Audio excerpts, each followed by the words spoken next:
It-tkabbir ekonomiku u s-suċċessi fl-immaniġjar tal-finanzi pubbliċi ma ġewx mix-xejn, iżda huma riżultat tar-roadmap li l-Gvern għandu għall-pajjiż. Saħaq dan il-Ministru għall-Finanzi Edward Scicluna waqt konferenza stampa li fiha tkellem dwar il-governanza fiskali u l-ekonomija ta' Malta. Qal li tkabbir ekonomiku fost l-ogħla fl-Ewropa huwa riżultat ta' riformi li jagħmel il-Gvern li bidlu d-direzzjoni ekonomika tal-pajjiż. Riformi li se jwaslu biex wara li Malta nħarġet mill-proċedura ta' deficit eċċessiv, id-dejn bħala proporzjon tal-prodott domestiku gross jikompli jonqos u l-ekonomija tibqa' tikber aktar minn kemm imbassar.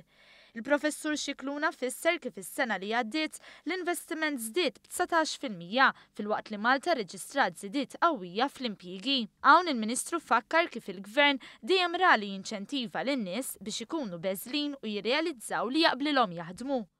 Fost riformi importanti tkellem dwar il-garanzija għaż-żgħażagħ, it-tnaqqis fl-income tax, l-in-work benefits u child care centers b'xejn li waslu għal rata ta' partiċipazzjoni aħjar tan-nisa fid-dinja tax-xogħol.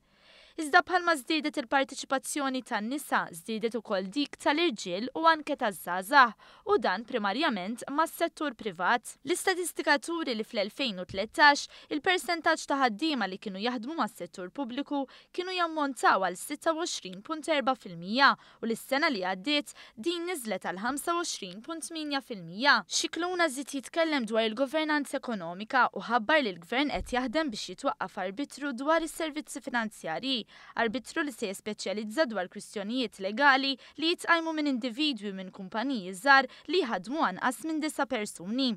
Dalwaqt ukoll qal li se titħabbar miżura li għandha tinkoraġġixxi lil min iħaddem biex joħloq pensjoni b'mod volontarju.